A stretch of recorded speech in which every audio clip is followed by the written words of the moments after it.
Selamat pagi pendengar radio Tutung Pandang 102,3 MHz.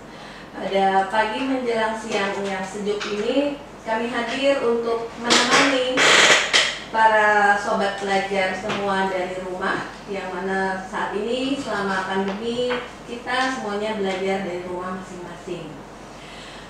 Selama pandemi COVID-19 ini ada program yang namanya Badatang, belajar dari radio Tutung Pandang.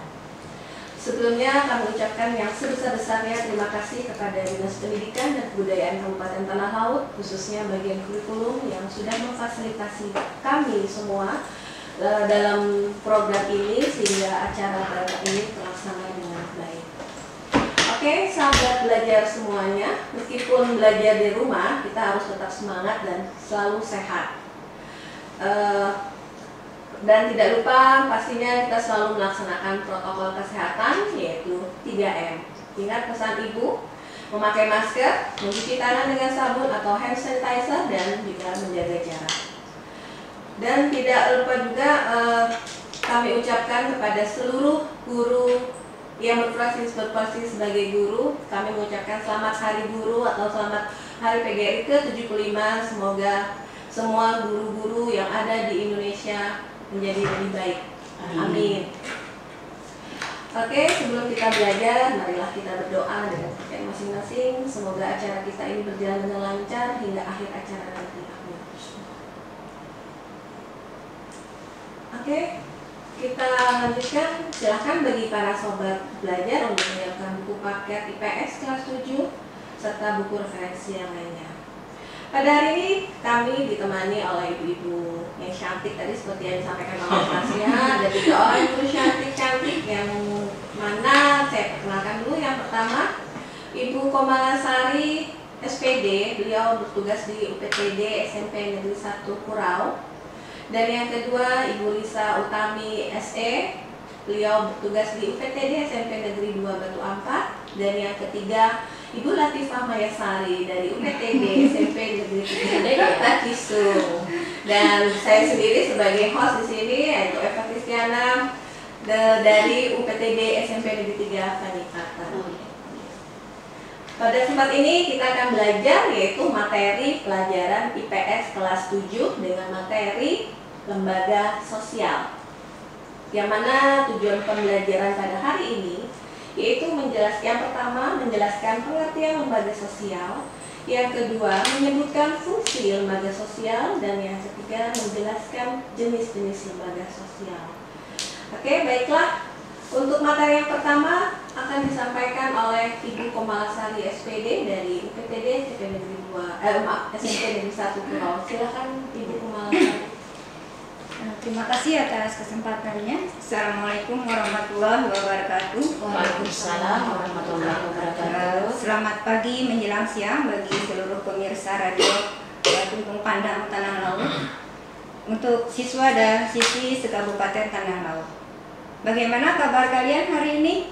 Ibu harap semuanya dalam keadaan sehat dan tetap bersemangat untuk belajar. Nah, hari ini Ibu akan membahas materi tentang pengertian lembaga sosial dan fungsi lembaga sosial. Nah, sebelum itu, Ibu ingin terlebih dahulu menanyakan, pernahkah kalian perhatikan kegiatan yang dilakukan oleh tetangga kalian? Mungkin tetangga kalian itu ada yang sibuk bekerja, pergi ke sawah, pergi ke laut, dan kalian sendiri pun pasti sebelum pandemi kan sibuk pergi ke sekolah. Nah, kesibukan tersebut pasti masing-masing mempunyai tujuan yang ingin kalian capai. Nah, apa tujuannya? Nah, tentu jawabannya tergantung dari masing-masing orang. Kalian pergi ke sekolah tujuannya apa? Kemudian yang pergi ke sawah. Nah, namun di balik semua itu pada dasarnya tujuan mereka itu semua ingin memenuhi kebutuhan hidupnya. Manusia dikenal sebagai makhluk ekonomi atau homo economicus karena manusia selalu ingin memenuhi kebutuhan. Nah, tentu saja dengan cara yang rasional sehingga dapat mencapai kesejahteraannya. Artinya di sini sebagai makhluk ekonomi kita harus berpikir dengan baik dan juga mementingkan etika dalam memenuhi kebutuhan. Nah, dalam kehidupan sehari-hari, manusia mempunyai banyak kebutuhan, baik dilihat dari ragam maupun jumlahnya. Misalnya, manusia memerlukan pendidikan, kebutuhan pendidikan, sehingga perlu ada sekolah. Nah, seperti kalian kan, pergi ke sekolah, atau kemudian manusia perlu makan. Nah, untuk kita membeli makanan, kita harus ke pasar, ya kan? Nah, ya kan, harus ke pasar. Karena manusia itu sekali lagi kita kembali tidak mungkin memenuhi aktivitasnya sendiri. Atau istilahnya manusia sebagai makhluk Sosial. Ekonomi dan sosial juga. Jadi manusia itu ada makhluk ekonomi dan makhluk sosial. Nah, dalam rangka memenuhi kebutuhan tadi harus melakukan interaksi dengan orang lain, baik secara individu maupun secara kelompok. Nah, setiap masyarakat mempunyai kebutuhan yang apabila dikelompokkan maka akan menjadi lembaga-lembaga sosial. Nah, perilakunya itu akan bisa dilihat dalam lembaga sosial. Nah, mari kita membahas pengertian lembaga sosial. Lembaga sosial berasal dari bahasa Inggris yaitu social institution yang rujukannya pada dua pengertian. Yang pertama, sistem nilai dan norma sosial. Kemudian yang kedua, bentuk atau susunan masyarakat. Tetapi dalam pengertian sosiologi sendiri, lembaga dapat diartikan sebagai suatu organ yang berfungsi dalam kehidupan masyarakat.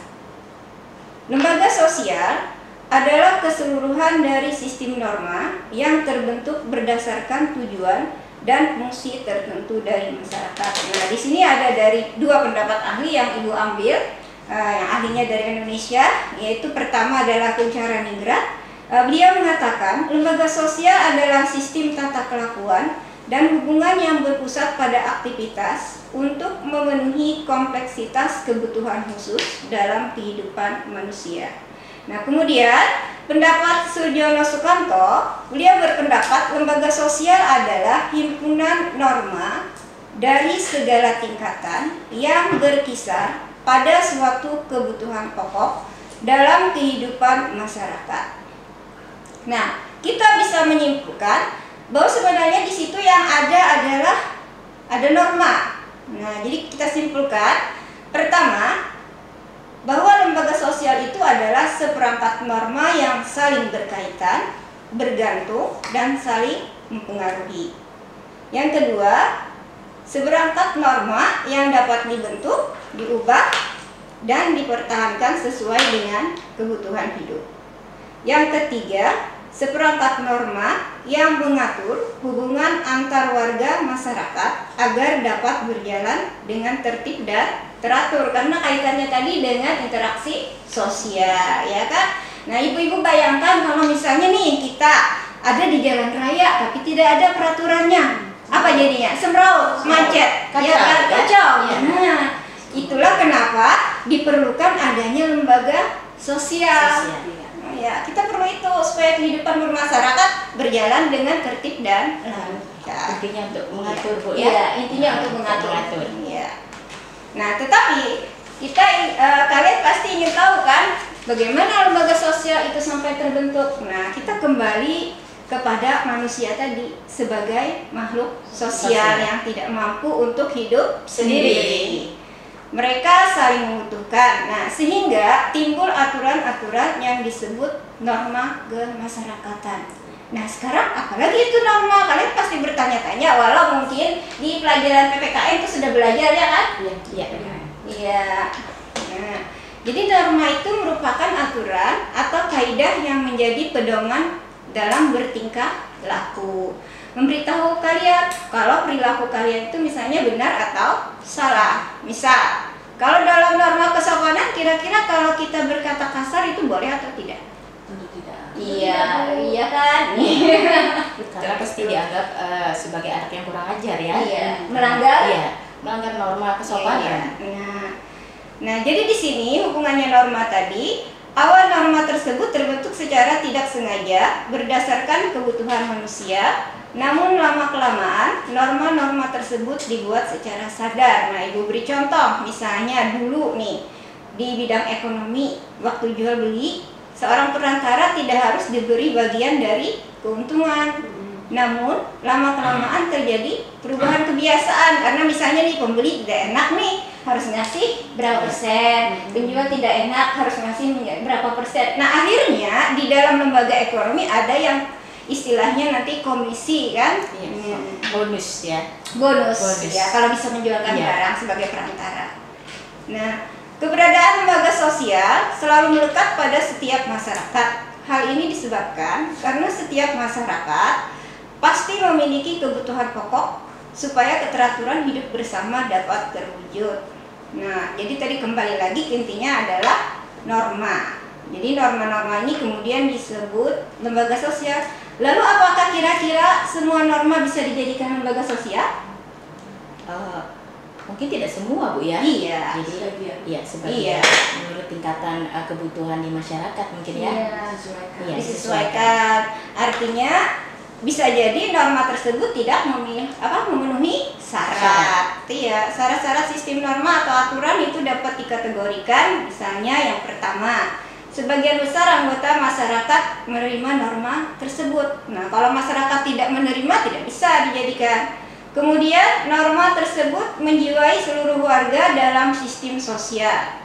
Yang ketiga, norma tersebut memiliki sanksi yang mengikat setiap masyarakat. Jadi harus ada sanksi di dalam norma. Nah, di dalam masyarakat ini ada 4 tingkatan norma. Mungkin kalian sering memperhatikan, anak-anak kalian. Yang pertama adalah cara. Nah, norma di sini menunjuk kepada satu bentuk perbuatan sanksi yang ringan terhadap pelanggar. Nah, beri contoh. Kalau misalnya seseorang berpakaian yang kurang pantas, kira-kira kita sekedar menegur saja. Ya kan, kadang mungkin kita menghukum, laporkan ke polisi. Kalau kayak itu artis yang di TV itu bisa masuk penjara semua. Kenapa salah semua ya? Ada juga yang untuk menegur saja mereka segan. Iya. Ya kan? Takutnya kan dikira pasti maksudnya itu apa gitu. Jadi kadang lebih banyak orang mendiamkan kadang-kadang kalau seperti itu. Itu gimana itu? Nah, karena ini adalah cara, jadi norma yang menunjuk kepada satu bentuk perbuatan yang sanksinya ringan, biasanya kita bisa minta bantuan kepada orang yang lebih dihargai untuk menegur di masyarakat itu. Iya, bisa. Ketua. Iya. Atau mungkin orang yang lebih dewasa yang dari yang ditegur ya. Iya. Nah, yang berikutnya adalah kebiasaan. Nah, kebiasaan norma di sini menunjukkan perbuatan yang dilakukan secara berulang-ulang dalam bentuk yang sama. Nah, contohnya misalnya kebiasaan memberi hormat kepada yang lebih tua usianya. Nah, itu kalau masyarakat Indonesia kan sudah tertanam, ya kan? Iya. Tingkatan yang berikutnya adalah tata kelakuan. Nah, kebiasaan ini dianggap tidak hanya sebagai perilaku tetapi diterima sebagai norma-norma pengatur. Nah, beri contoh, kalau misalnya seorang peserta didik melanggar tata tertib sekolah, pasti akan mendapat sanksi perbuatannya sesuai tata tertib yang berlaku di sekolah. Yang terakhir adalah norma adat istiadat. Nah, adat istiadat tata kelakuan yang menyatu dengan pola-pola perilaku masyarakat dan memiliki kekuatan mengikat yang lebih. Nah, jika melanggar, sanksi keras akan didapatkan masyarakat. Nah, ini tadi tingkatan norma. Nah, sekarang lembaga sosial umumnya lahir berdasarkan nilai dan norma dalam masyarakat. Nah, ada lagi nilai. Nah, nilai itu kira-kira apa? Nah, kalian pasti sudah tahu nilai itu ada yang baik dan ada yang buruk dalam masyarakat. Nah, nilai adalah sesuatu yang dianggap baik dan buruk dalam masyarakat. Nah, nilai ini dibangun oleh masyarakat. Oleh karena itu sifatnya kontekstual sesuai dengan masyarakatnya atau nyata. Nah, contoh, kalau orang yang menolong, berarti orang yang menolong orang lain itu perbuatannya bernilai baik. Tapi kalau misalnya orang yang mencuri, perbuatannya bernilai buruk. Nah, nilai dan norma yang baru setelah dikenal, diakui dan dihargai oleh masyarakat akan ditaati dalam kehidupan sehari-hari. Setelah itu, lama-kelamaan, semua norma yang terdapat di dalam masyarakat yang berkaitan dengan pengaturan terhadap suatu kebutuhan pokok dalam kehidupan bermasyarakat akan berkembang menjadi suatu lembaga sosial. Nah, inilah proses terbentuknya lembaga sosial. Nah, sekarang kita akan membahas kira-kira apa fungsi lembaga sosial. Nah, masyarakat Indonesia yang heterogen terdapat berbagai jenis lembaga sosial di mana satu sama lain saling berhubungan dan saling melengkapi dalam memenuhi kebutuhan masyarakat. Nah, kalian itu mungkin kan di sekitar bisa melihat berbagai macam lembaga sosial. Misalnya lembaga pendidikan, kemudian yang paling dekat dengan kalian adalah lembaga keluarga, kemudian ekonomi. Nah, setiap lembaga sosial tersebut memiliki peran dan fungsi masing-masing dalam mengatur kehidupan masyarakat. Nah, kalau sedemikian kan tadi sudah dijelaskan setiap lembaga memiliki peran dan fungsi masing-masing. Nah, sekarang yang di sini yang akan dijelaskan adalah fungsi lembaga-lembaga sosial secara umum. Nah, sehubungan dengan usaha manusia untuk memenuhi kebutuhan hidupnya, maka lembaga sosial menurut Surjono Sukanto ada 3, yakni yang pertama, memberikan pedoman pada anggota-anggota masyarakat bagaimana mereka harus bersikap atau bertingkah laku dalam menghadapi masalah-masalah yang muncul atau berkembang di lingkungan masyarakat, termasuk yang menyangkut hubungan pemenuhan kebutuhan. Nah, jadi fungsinya pertama, lembaga sosial ini memberikan arahan kepada setiap anggotanya bagaimana ia harus berbuat sehingga tidak menimbulkan penyimpangan yang dapat meresahkan masyarakat. Nah, fungsi yang kedua, menjaga keutuhan masyarakat yang bersangkutan. Nah, yang kedua ini, lembaga sosial bermaksud untuk menghimpun dan mempersatukan anggota-anggotanya agar tercipta integrasi dalam masyarakat. Artinya harus bersatu masyarakatnya sesuai dengan keinginan dalam lembaga-lembaga sosial. Nah, tetapi apabila tidak ada lagi perilaku warga yang sesuai, maka akan terjadi disintegrasi. Nah, di sini fungsi menjaga keutuhan ini adalah mengatur berbagai aktivitas masyarakat sehingga terwujud kehidupan yang serasi atau harmonis. Nah, fungsi yang ketiga, memberikan pengarahan kepada masyarakat untuk mengadakan sistem pengendalian sosial, yaitu sistem pengawasan masyarakat terhadap anggota-anggotanya. Nah, artinya lembaga sosial sebagai sistem pengawasan masyarakat terhadap tingkah laku anggota masyarakatnya.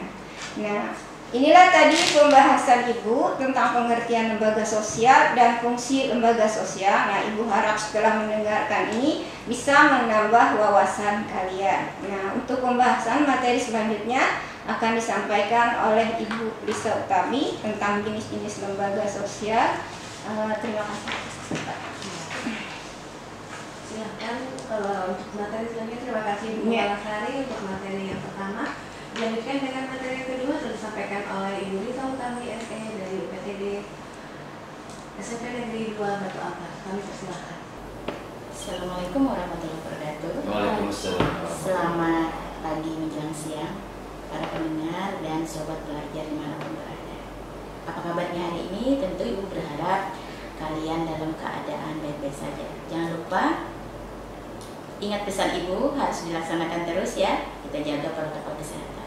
Nah, di sini Ibu akan menyampaikan jenis-jenis lembaga sosial seperti yang tadi Ibu malah bilang bahwa lembaga sosial itu terbentuk karena ada kebutuhan masyarakat yang berbeda, sehingga lembaga sosial yang memenuhi kebutuhan tersebut juga berbeda. Nah, sekarang lembaga sosial yang pertama itu apa? Adalah lembaga keluarga.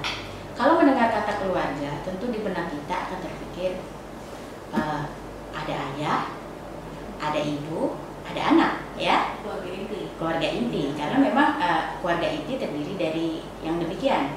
Tetapi tidak menutup kemungkinan dalam sebuah keluarga juga terdapat keluarga besar di mana mungkin ada kakek, nenek, paman, bibi, keponakan, sepupu dan lain sebagainya. Nah, keluarga ini memang bagian terkecil dari masyarakat. Nah, di dalam keluarga tentu nanti ada peran masing-masing. Tetapi yang harus dipahami adalah lembaga keluarga itu sendiri. Keluarga terbentuk dari sebuah lembaga keluarga. Apa itu lembaga keluarga? Lembaga keluarga itu adalah lembaga yang mana mereka terbentuk berdasarkan pernikahan. Nah, ini yang patut digarisbawahi. Keluarga terbentuk dari sebuah pernikahan. Pernikahan yang seperti apa? Pernikahan yang sah. Sah di mata apa? Yang pertama, sah di mata agama, ya tergantung agama masing-masing tentunya. Kedua, sah di mata apa? Sah di mata hukum atau negara. Nah, coba nanti tanya Bapak Ibu. Bapak Ibu punya buku nikah? Nah, berarti buku nikah itu salah satu bukti ya, bahwa bukti itu menunjukkan bahwa Bapak Ibunya sudah sah terdaftar secara negara. Betul. Dan yang ketiga itu berdasarkan adat. Adat itu mungkin bisa dilihat pada saat upacara pernikahannya itu, resepsinya diadakan dengan adat apa? Banjar, Jawa dan sebagainya. Tentu dengan keunikan budaya masing-masing. Nah, di dalam lembaga keluarga ini ada beberapa fungsi. Fungsi yang pertama adalah reproduksi. Apa itu reproduksi? Kalau kita belajar biologi, mendengar kata repro, ya, itu selalu kepikiran keturunan gitu ya, anak gitu ya. Ya, betul. Karena memang fungsi dari lembaga keluarga adalah tadi seseorang ingin dia memiliki keturunan, yang mana keturunannya diharapkan nanti untuk membawa nama panjang keluarganya. Iya, melanjutkan. Lalu lewat apa? Oh, ternyata lembaganya adalah lembaga keluarga melalui pernikahan seperti itu. Nah, melanjutkan keturunan. Nah, yang kedua fungsinya adalah fungsi proteksi. Apa proteksi? Proteksi itu perlindungan. Sehingga di dalam keluarga itu terjamin rasa aman. Kamu anak-anak ibu semua, kalau berada di rumah masing-masing itu merasa aman atau merasa gelisah? Tentu kalian akan merasa aman ya. Aman sekali ya? Iya, aman sekali gitu. Bahkan kalau mungkin ibu atau bapaknya tidak ada di rumah, dia merasa ketakutan. Karena apa? Karena rasa aman itu hilang. Tidak ada yang melindungi. Seperti itu. Nah, kemudian fungsi yang berikutnya adalah fungsi ekonomi. Ekonomi di sini lebih kepada ditekankan pemenuhan kebutuhan dari segi nafkah mungkin ya. Nafkah. Jadi di dalam keluarga itu ada perannya masing-masing. Bapak misalnya, bapak atau ayah perannya kerja cari duit, apapun profesinya, kepala keluarga. Atau di bidang pemerintahan, swasta, wira swasta, petani, nelayan dan sebagainya. Nah, jadi ayah itu sebagai kepala rumah tangga cari nafkah. Lah ibu, apa fungsi ibu gitu? Apa peran ibu? Nah, ada juga ibu-ibu yang bekerja, tetapi fungsi utama dari seorang ibu mungkin mengatur ya, lebih kepada mengatur ibu rumah tangga pula.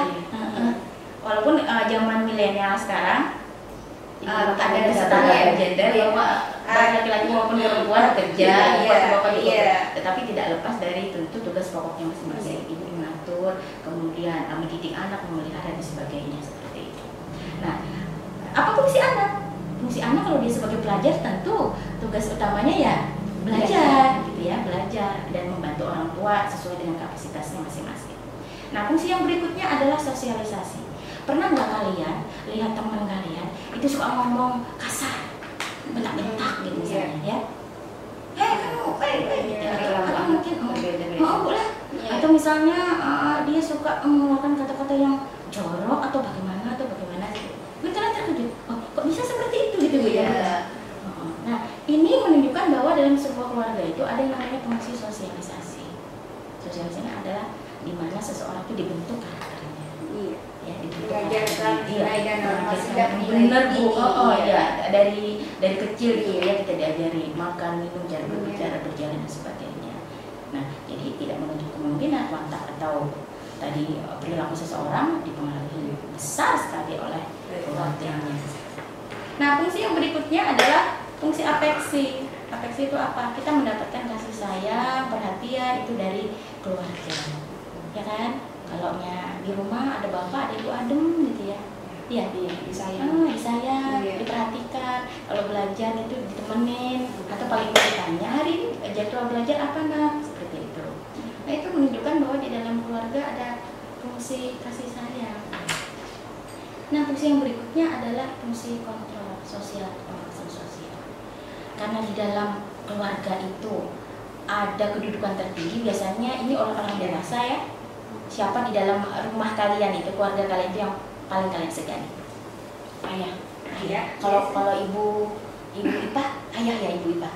Iya. Kalau ibu Mala? Sama ayah. Oh, ayah juga. Ibu ini? Eva? Dua-dua. Dua-duanya. Iya, sama. Kalau saya mungkin yang pertama saya segani itu bapak gitu ya. Kalau bapak itu baru ibu. Tapi bukan berarti berarti tidak menghormati ya. Iya. Kalau mungkin ibu ngomong 2 kali, bapak sekali gitu ya. Nah, ini ya.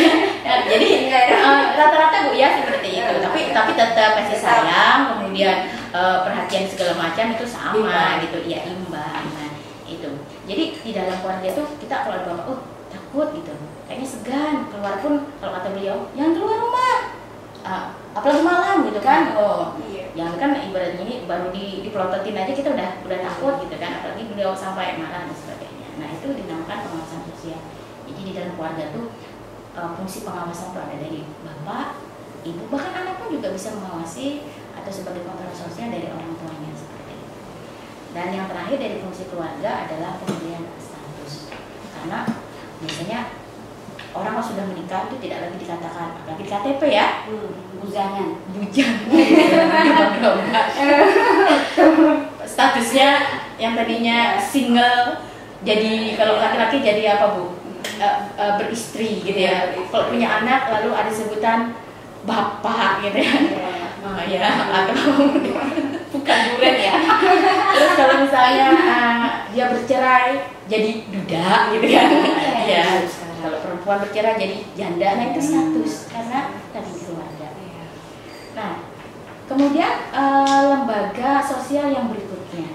Bu harap tadi yang lembaga keluarga tadi bisa diingat ya, pokoknya intinya jelas dari pernikahan. Nah, yang kedua ada lembaga agama. Lembaga agama ini ada sebenarnya satu lembaga tertua dan pertama kali. Kenapa tertua dan pertama kali? Coba kalau kita mundur ke belakang lagi ada pelajaran sejarah manusia bersejarah itu Bu ya. Nah, ini kebetulan Ibu Latifah ini sejarah. Dulu tuh ada manusia apa Bu? Pra ya Bu ya? Prasejarah. Nah, sebutannya. Pada saat manusia prasejarah saja mereka sudah mencari konsep ketuhanan seperti itu ya. Mereka sudah berpikir siapa sih yang menciptakan mereka? Makanya mereka menyembah pohon, kemudian menyembah apalagi batu. Tapi karena berjalannya zaman peradaban, pemikiran manusia semakin maju, akhirnya mereka menemukan bahwa Tuhan itu tidak bisa diwujudkan gitu kan. Kalau bentuk batu sambar petir batunya lebih jauh lah. Kemudian yang benar kalau pohon misalnya kena petir mati juga.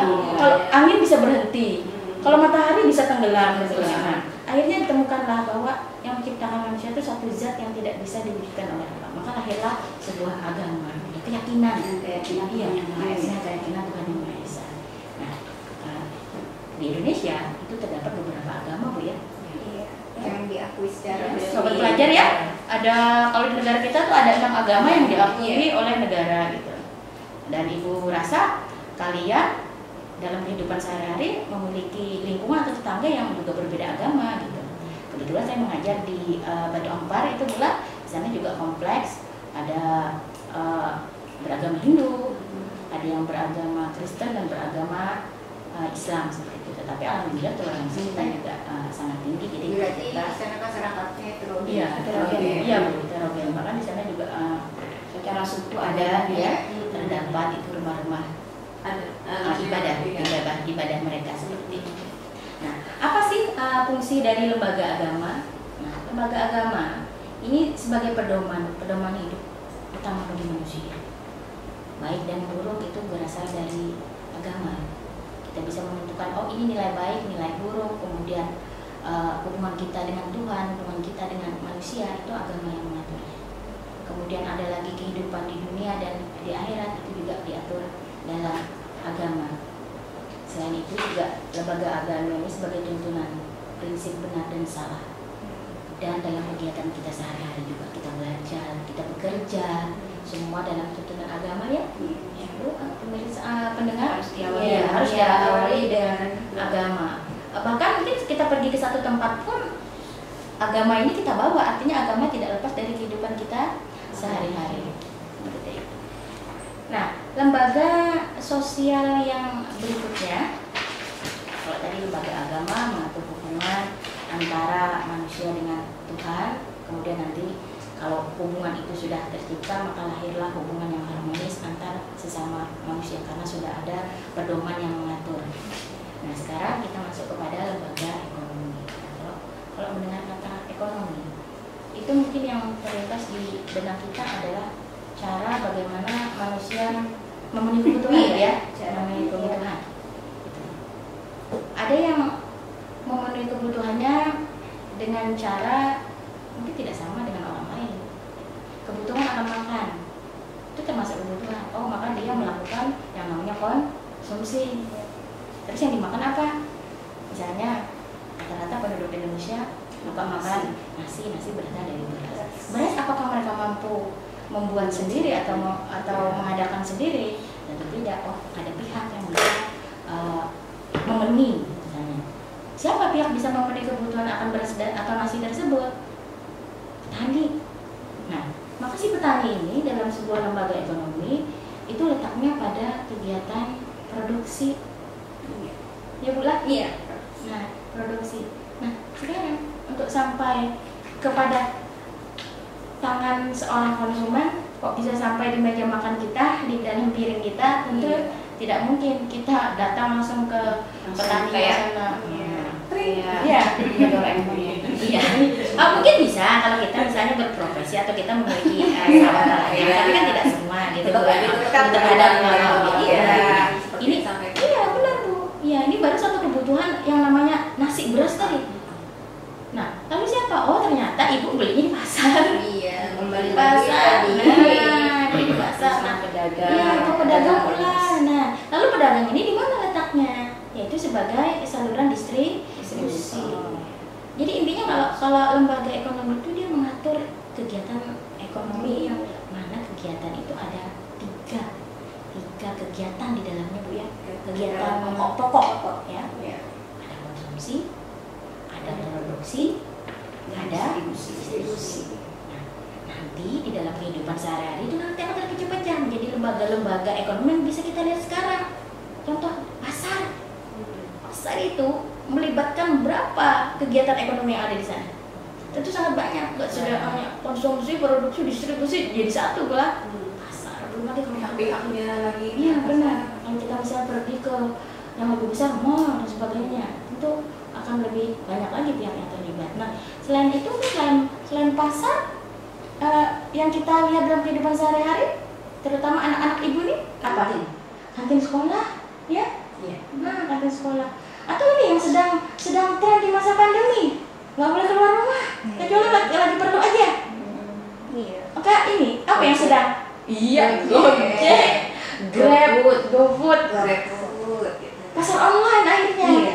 Nah, jadi terjadi pergeseran akhirnya. Yang asalnya orang bertemu muka, kemudian terjadi sebuah transaksi berubah menjadi transaksinya melalui perantara pula.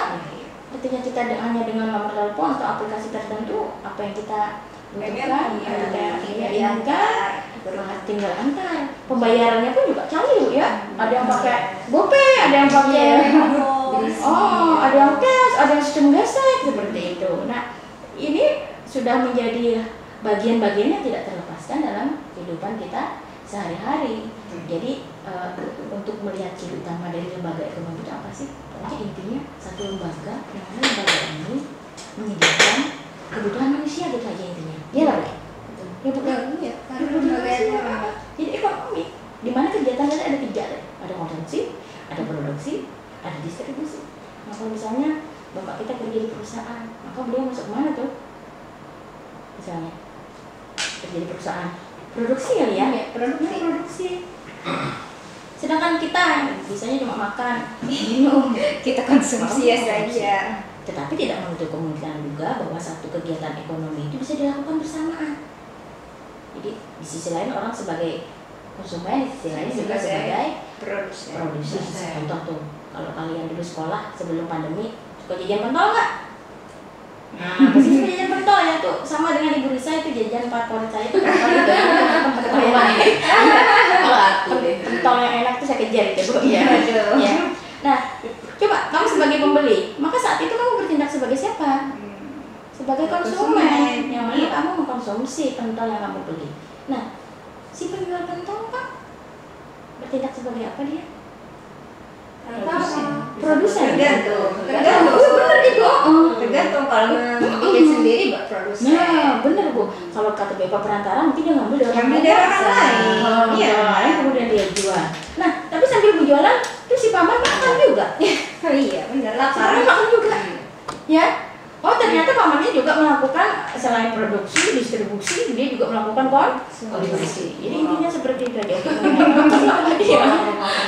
Lembaga ekonomi itu intinya seperti itu. Jadi ada 3 kegiatan utama di dalam kegiatan ekonomi. Nah, demikianlah 3 lembaga sosial yang Ibu sampaikan. Untuk kelanjutannya lembaga sosial apa saja lagi bisa disampaikan Ibu Latifah. Kepada Ibu Latifah, silakan Ibu Latifah dilanjutkan. Kita langsung ya. Oke. Kita langsung ya. Oke, silakan. Kita nggak pakai bersatu lagi. Hai, assalamualaikum para pendengar, terutama anak-anak ibu peserta didik semuanya ya. Ibu akan melanjutkan bahasan lembaga. Yuk kita simak sama-sama. Nah, untuk yang selanjutnya itu adalah lembaga pendidikan. Ya, lembaga pendidikan. Kalau kita bilang lembaga pendidikan, pasti kita akan ingat dengan yang sekarang kita rindukan ya. Apa sih yang sekarang kita rindukan anak-anak? Sekolah. Iya, anak-anak sekarang sangat rindu sekali dengan yang namanya sekolah ya, terutama di rumah juga karena anak ibu juga ada yang sekolah, mereka sudah mulai bosan. Iya benar Ibu, karena sudah terlalu lama Bu ya. Mulai bosan, ingin sekali ke sekolah. Nah, untuk itu sebelumnya kita pahami dulu nih apa sih lembaga pendidikan, yang termasuk tadi di dalamnya adalah sekolah ya Ibu ya. Lembaga pendidikan merupakan sebuah lembaga yang berperan sebagai tempat berlangsungnya pendidikan atau pembelajaran yang ditempuh seseorang yang bertujuan untuk mengubah dan mengatur tingkah lakunya menjadi individu yang lebih baik. Ya. Lembaga pendidikan ini mengatur seseorang agar menjadi individu yang lebih baik lagi. Di sini ada 2 fungsi dari lembaga pendidikan, ada fungsi manifest dan ada fungsi laten. Apa sih fungsi manifest? Fungsi manifest itu adalah fungsi yang disadari. Yang disadari seseorang ketika memasuki lembaga pendidikan. Yang pertama dari fungsi manifest itu adalah membantu orang untuk mencari nafkah. Ketika kita masuk lembaga pendidikan, terutama sekolah, sekolah itu buat apa? Sekolah itu untuk apa sih Bu? Selain untuk menjadikan orang menjadi lebih baik, tapi juga punya banyak pengalaman maupun akan memiliki kompetensi untuk dirinya sendiri. Berpengetahuan Bu ya. Iya, berpengetahuan nanti. Terutama apalagi kalau misalnya sekolahnya itu sampai ke jenjang yang lebih tinggi, otomatis dia akan lebih mudah mendapatkan pekerjaan. Ya, Pekerjaan ini berkaitan untuk mencari nafkah ya. Terus yang kedua untuk menolong mengembangkan potensinya. Ketika orang masuk lembaga pendidikan, otomatis dia akan lebih mengetahui apa sih potensiku, apa sih aku bisa nih, keterampilan apa yang aku bisa. Kan kadang ketika lulus SMP anak-anak tuh ada yang mau ke SMK aja. Saya lebih mau ke SMK aja Bu Ai. Ngambil apa ya kamu nak? Ngambil jurusan elektro karena saya suka elektro. Oh ada juga yang suka, saya mau jadi sekretaris aja Bu Ai. Iya. Akhirnya dia mau ngambil di SMEA. Iya, ternyata di situ potensi dia. Nah, yang ketiga untuk melestarikan kebudayaan. Nah, di dalam sebuah lembaga itu juga ada terdapat pengajaran mengenai melestarikan budaya. Kalau di sekolah biasanya dalam mata pelajaran seni budaya ya, Ibu ya, untuk melestarikan budaya. Tapi untuk mata pelajaran lain juga bisa menyebutkan bagaimana cara melestarikan. Iya. Oh, itu untuk tambah IPS ya? Iya, kita ada ya. Iya, karena ya. Pluralitas. Baru aja kemarin dibahas ya sama Ibu Nanja di radio ini. Terus yang keempat untuk merangsang partisipasi demokrasi melalui pengajaran. Yang kelima memperkaya kehidupan mereka. Memperkaya kehidupan. Kalau mereka nggak masuk ke dalam lembaga pendidikan hanya monoton aja hidupnya kayak hidup dia di dalam hutan ya kayak anak Tarzan itu misalnya. Itu nggak ada perkembangannya dia. Untuk selanjutnya meningkatkan kemampuan menyesuaikan diri melalui bimbingan pribadi ataupun berbagai kursus, karena kursus juga termasuk dalam lembaga pendidikan. Yang ketujuh, meningkatkan taraf kesehatan. Kenapa kok Bu lembaga pendidikan termasuk untuk meningkatkan kesehatan Bu? Kan diajari. Hubungannya di mana? Kan diajari ya. Di sekolah tuh diajari kebersihan, ya Bu ya. Makanya. Di situ sudah kita memberikan pengajaran secara tidak langsung untuk meningkatkan kesehatan mereka ya Bu Ibu ya. Iya. Terus untuk menciptakan warga negara yang patriotik. Semangat saya kata hari gitu ya. Rasionalis. Terutama ketika apa, Bu? Upacara. Upacara. Setiap Senin kita mengadakan upacara itu untuk apa sih, Bu? Upacara terus setiap hari Senin ada apa? Padahal itu maknanya sangat dalam ya. Betul sekali, Ibu. Itu untuk menumbuhkan rasa patriotik mereka, cinta tanah air, nasionalisme ya, agar lebih membanggakan negara. Membanggakan negara. Terus dibanggakan kali Bu nanti dia ya. Oh iya, dibanggakan. Dibanggakan oleh Ah, negaranya. bangga biasanya kalau dapat piala. Penghargaan kan? Oh iya, penghargaan untuk diri sendiri, tapi juga untuk yang lainnya seperti negara, sekolah. Terus yang terakhir itu membentuk kepribadian. Di sekolah itu bisa membentuk kepribadian khususnya ya. Iya. Dan yang selanjutnya, fungsi laten atau yang tidak disadari. Ketika seseorang itu di dalam lembaga pendidikan, secara tidak sadar ternyata ada fungsi lainnya. Yang pertama, mengurangi pengendalian orang tua. Iya. Iya. Ternyata lembaga pendidikan itu mengurangi pengendalian orang tua. Iya, karena waktunya Iya, sekolah lebih durasi belajar di sekolah itu jadi 8 Iya, jam. iya. Selama 8 jam orang tua merasa tenang karena anaknya berada di lingkungan sekolah. Iya. Iya. Coba sekarang kalau kita Betul. bandingkan dalam keadaan pandemi. Aduh. Begitu banyak keluhan dari orang tua. Betul. Seperti apa perilaku anaknya. Nah, mungkin ini cerita juga bagi kita bersama bahwa mendidik seorang anak itu tidak mudah ya. Mungkin bahkan lebih mudah mengajar. Iya. Khusus waktunya dia. Menanamkan karakter-karakter yang baik terhadap anak seperti itu. Betul, Bu. Kadang gini, katanya kan ini kan fungsi yang tanpa disadari itu mengurangi pengendalian orang tua melalui pendidikan sekolah. Iya. Orang tua melimpahkan tugas dan wewenangnya ya Iya. dalam mendidik anak kepada sekolah. Nah, Mungkin karena mereka mempercayakan. Mereka Pada mempercayakan sekolah. pada sekolah bahwa anaknya nanti Bakal akan lebih baik. Iya benar, akan jadi pribadi yang lebih baik seperti itu. Tanpa mungkin ini Bu ya, tanpa mungkin mengurangi peran orang tua gitu kan. Makanya kan ada kerjasama antara sekolah ya kan. Iya. Iya, itu deh yang dalam bentuk paguyuban itu kita Iya, yang biasanya iya. ada istilah paguyuban ya. Ya, jadi kita lebih intens Dari untuk berhubungan. komunikasi Iya. dari orang tua.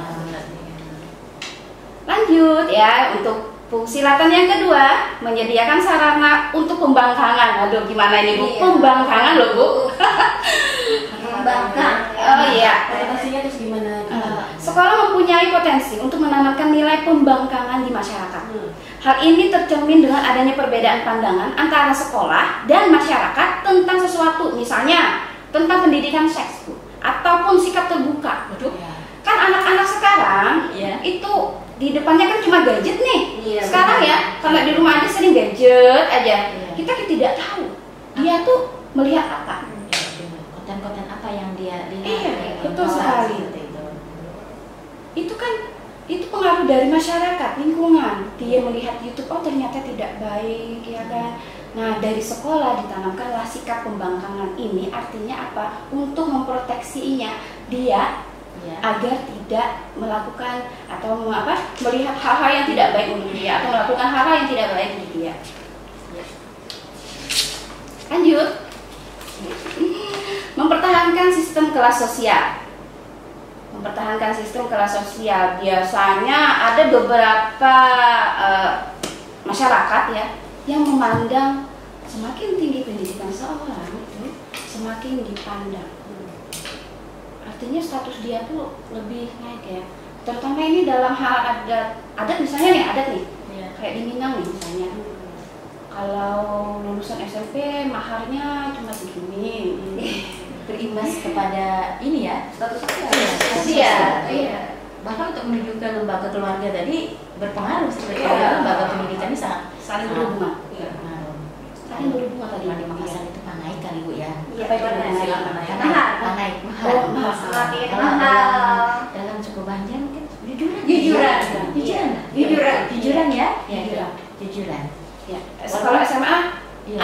ada ini loh Bu, kayak ada standarnya loh Bu. Lulusan SMA segini aja jujurannya. Karena mungkin orang lebih memandang begini Bu, semakin tinggi pendidikan seseorang, orang akan memandang seseorang ini akan memiliki kualitas daya pikir yang mungkin juga lebih baik daripada pendidikan Harapannya tadi. seperti itu. Nah, seperti Iya. itu kan. dan juga berkaitan dengan pekerjaannya, Bu. Iya.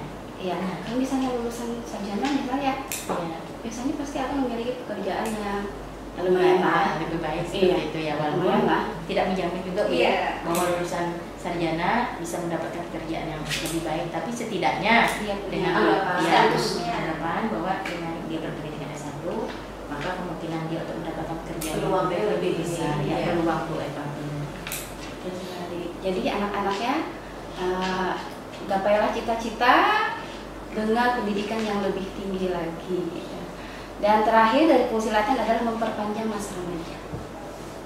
Tanpa disadari, ketika seseorang itu masuk dalam lembaga pendidikan, itu dia akan awet muda.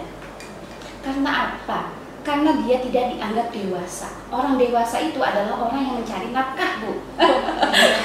Ya mungkin ini iya, misalnya seperti ini, ada anak putus sekolah, kemudian ya, sering kita lihat gitu ya, ada anak ngamen atau ditanya, kamu sekolah enggak? Padahal mungkin usianya masih sekitar Tapi sudah terlihat tua ya dari wajahnya. karena dia tidak sekolah, lalu kemudian ada kewajiban dia untuk mencari nafkah. Sedangkan anak-anak yang tadi yang Ibu bilang tadi yang sudah lembaga pendidikan mungkin tidak dewasa, kemudian tidak ada Disebut kewajiban. remaja, Bu. Iya. Mereka itu tetap disebut remaja karena mereka masih sekolah. Bahkan Gitu. terkadang dulu waktu kita zaman kuliah itu ada sebutan mahasiswa apa itu Bu? Abadi. Iya, jadi dia sampai DO ya, mau di DO ya. Status mahasiswanya itu dengan anggapan dia sebenarnya nggak ada tuntutan gitu, dia masih dianggap sebagai seorang anak yang masih mampu pendidikan, jadi tidak ada kewajiban untuk segera mencari pekerjaan. Seperti itu Bu ya. Oke, terima kasih Bu tambahannya. Kita lanjut ya. Nah, untuk lembaga pendidikan ya, lembaga pendidikan itu tidak hanya sekolah ya, anak-anak ya. Nah, lembaga pendidikan itu ada 3 ternyata. Ada pendidikan formal, yaitu pendidikan sekolah, ada pendidikan informal, pendidikan di masyarakat, dan pendidikan non formal ya, atau pendidikan keluarga. Nah, kalau pendidikan formal itu adalah pendidikan yang memiliki sistematis, teratur, bertingkat dan mengikuti syarat-syarat yang jelas. Ya, tingkatannya ada dari PAUD, pendidikan anak usia dini, terus ada pendidikan dasar, itu ada SD, MI, SMP, MTS, terus ada pendidikan menengah, SMA, SMK, MA, MAK, pendidikan tinggi, ada diploma, sarjana, Bu ya, jenjangnya. magister, spesialis doktor. Wis, banyak banget. Paling tinggi doktor, Bu. Ya, dokter. S3 ya. Profesor. Ya, profesor. Benar-benar. Lanjut. Silakan. Sekarang lembaga sebentar. Lembaga non formal, maaf ya. Anak-anak ya, kita lanjut sekarang lembaga non formal. Ini adalah lembaga pendidikan di masyarakat ya. Lembaga pendidikan di masyarakat artinya lembaga ini melengkapi sebenarnya. Lembaga ini melengkapi lembaga formal. Apa sih Bu lembaga non formal itu? Ini ya mungkin. Ini kata dia Bu. Formal apa informal? Ini ya. Kebalik saya tadi kebalik. Mohon maaf ya. Ya, mungkin maksud yang dimaksud Ibu. Mungkin yang informal. Non formal Bu. Oh, non. Non formal tadi yang masyarakat. Kebalik kalau yang apa? Formal kan tadi sistematis. Ya, kalau formal sistematis. Kalau ini tadi melengkapi, sedangkan yang non tadi berada di keluarga. Terbalik Bu ternyata saya. Ya. Maaf. Tidak apa-apa. Iya. Nah, kalau untuk yang non formal ini contohnya adalah kursus. Latihan. Kursus Kan mungkin kalau di daerah kita itu ada BLK ya. BLK, iya. Biasanya LPK. anak-anak ibu Ya, itu sama rumah gue. kalau misalnya Iya. tidak bisa melanjutkan Bu ya ke tingkat yang lebih tinggi, mereka masuk Iya, masuk BLK. Iya Bu lah, lalu diberi bantuan. iya Biasanya bantuan keahlian dan iya, sebagainya Bu iya. lah. Baru-baru ini ada pelatihan apa kemarin ya teman saya ikut itu. Menjahit itu Iya. biasanya Kue. dapat mesin jahit. Nah, mungkin Iya. itu informal Bu ya kalau Iya. ya.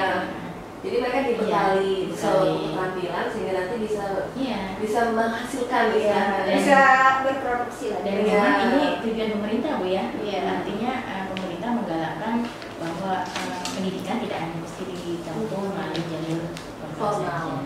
Betul sekali. Sekarang yang selanjutnya itu lembaga tadi pendidikan keluarga.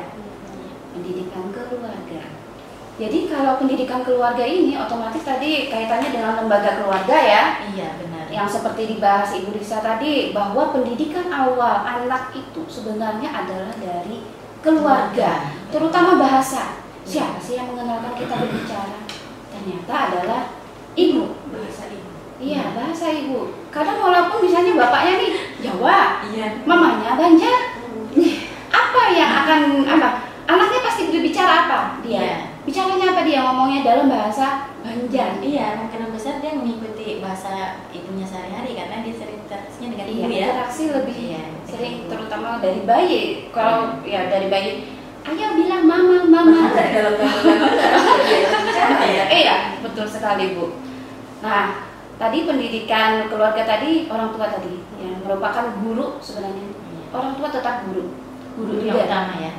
Guru di dalam rumah. Iya. Dan sekarang pun terlihat sekali kalau guru itu di dalam rumah adalah orang tua selama masa pandemi ini. Kita katakan BDR tadi ya Bu ya, belajar dari rumah. Baik itu daring maupun luring, tetap ada pengawasan dari atau bantuan dari orang tua, terutama untuk PAUD dan TK, SD juga ya Bu. kelas 1. Iya, Iya. Kelas 1, kelas 2 itu. karena sekarang banyak yang menggunakan daring ya Bu ya, Iya. lebih banyak daring ya. Alhamdulillah. Bahkan murid-murid kita yang SMP pun juga pendampingan orang tua Bu ya, sangat Betul. sangat diperlukan Iya. seperti itu pendampingan. Kita harapkan seperti itu. Iya. Di dalam grup paguyuban biasanya Bu ya, Iya, minta iya, tolong iya, dengan orang tua iya. tolong gitu ya. Bahkan kita juga ada anak-anak buku apa itu buku sambung buku apa? Buku Buku gitu ya. Ya, Betul itu sekali. untuk mengetahui kegiatan di rumah. Selain itu bukan hanya orang tua, ternyata seperti bersaudara juga termasuk pendidikan keluarga. Misalnya si kakak nih Ngajarin adik gitu ya. ngajarin adiknya, ya. Atau adiknya mengajari kakak bisa. Boleh. Boleh. Karena mungkin mereka memiliki keahlian yang berbeda bisa saja. Iya. Terus misalnya orang tua yang suka berbicara, apa pengalamannya pribadi. Pengalaman pribadi itu termasuk pendidikan juga. Iya. Nah, ibu tuh dulu gini-gini termasuk lah itu. Iya. Kami Bisa. menanamkan nilai dan karakter kan? Iya. Iya. Nah, lihatin mama abah Dulu. bisa sukses seperti ini karena kerja keras. Iya. Kehidupan mama abah sangat susah dan menderita. Tidak seperti sekarang mungkin nah itu mungkin strategi motivasi Iya. ya Bu Ipa ya, Betul memotivasi sekali. anak-anak lebih semangat belajarnya. Ya, itu tadi tentang lembaga pendidikan. Sekarang lanjut ya anak-anak ya, lembaga politik ya. Lembaga politik apa sih? Lembaga politik adalah lembaga sosial yang mengatur hubungan kekuasaan warga masyarakat sehingga keteraturan sosial dapat terpelihara. Nah, di dalam lembaga politik itu ada lembaga eksekutif, lembaga yudikatif, dan lembaga legislatif. Lembaga eksekutif seperti kalian pelajari di PPKN apa anak-anak? Lembaga eksekutif itu terdiri dari presiden, wakil presiden, dan para pembantunya. Pembantunya bukan pembantu ini ya, pembantu rumah tangga ya, tapi para menteri ya. Para menteri yang membantu presiden dan wakil presiden dalam menjalankan tugasnya. Nah, di sini presiden wakil presiden ini fungsinya untuk mengesahkan dan apa namanya kalau dalam istilah PPKN itu kalau ada undang-undang Disahkan. mengesahkannya Iya, dia. memang disahkan. Terus yang kedua adalah lembaga legislatif. Lembaga legislatif MPR, DPR, DPD. Nah, mereka fungsinya untuk apa? Untuk membuat undang-undang ya. Dan yang ketiga lembaga yudikatif. Ini adalah contohnya adalah MA, Mahkamah Agung. Ini ada pengawasan terhadap undang-undang yang berlaku atau bagaimana jalannya pemerintahan. Terus lembaga politik mempunyai fungsi umum, menghubungkan antara kekuasaan dengan warga masyarakat sehingga keteraturan tertib sosial terpelihara dan menangani masalah administrasi dan tata tertib umum demi terciptanya keamanan dan ketentraman masyarakat. Semua itu terdapat di batang tubuh Undang-Undang Dasar 1945. Itu kita sudah diatur berdasarkan pasal-pasal ya. Sekarang fungsi dari lembaga politik apa sih? Yang pertama, melembagakan norma melalui undang-undang. Seperti yang dibahas sama Ibu Mala tadi tentang norma ya. Norma itu kalau tidak tertulis, ada beberapa norma yang tertulis dan tidak tertulis. Nah, norma yang tertulis ini ya itu bisa dengan undang-undang ya. Aktif. Nah, terus apa lagi fungsi dari lembaga politik? Melaksanakan undang-undang. Fungsinya adalah melaksanakan undang-undang, Bapak Ibu atau anak-anakku sekalian, ya. Melaksanakan undang-undang tapi yang disetujui ya, disetujui. Selanjutnya menyelesaikan konflik. Oh, ternyata lembaga politik ini dapat menyelesaikan konflik. Selanjutnya menyelenggarakan pelayanan seperti perawatan kesehatan, pendidikan, kesejahteraan dan lain-lain. Nah, seperti apa namanya dari tadi para pembantu presiden dan wakil presiden dengan dibantu para menterinya itu menjalankan, contoh Menteri Kesehatan menjalankan kesehatan ya. Terus kalau untuk Kemdikbud, Pak Nadiem Makarim, Mas Menteri? Bapak Menteri, Mas Menteri ya, karena Bapak Menteri kita terlalu muda. Itu untuk menjalankan pendidikan. Selanjutnya melindungi para warga masyarakat dari serangan bangsa lain. Nah, Bu, Bapak, Ibu, ternyata lembaga politik ini berfungsi untuk melindungi para warga masyarakat dari serangan bangsa lain. Melindungi terutama ini biasanya di apa? Kemenhum ya? Atau apa? Kemenhum ya. Atau juga Kementerian Luar Negeri yang menangani masalah ini. Terus memelihara kesiapsiagaan atau kewaspadaan dalam menghadapi bahaya, terutama misalnya ada bahaya, ada bencana alam, ya. Itu pemerintah sangat memiliki andil. Pemerintah ini termasuk dalam lembaga sosial. Ya, terakhir adalah lembaga hukum.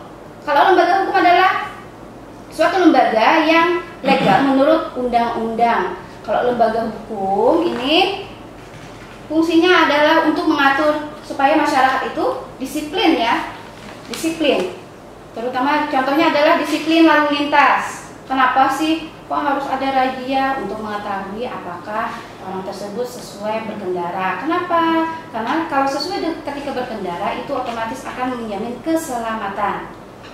Terus sebagai sarana mengemudi pembangunan dan sarana menyelesaikan sengketa, terutama contohnya adalah warisan. Warisan itu biasanya apa sih yang menyelesaikan? Adalah pengadilan dalam hal hukum perdata. Contoh lembaga hukum adalah kejaksaan, kehakiman, advokat, kepolisian, dan lembaga pemasyarakatan. Ya, itu tadi bahasan Ibu mengenai lembaga pendidikan dan lembaga apa tadi? Lembaga politik dan lembaga hukum. Kita akhiri. Wassalamualaikum warahmatullahi wabarakatuh.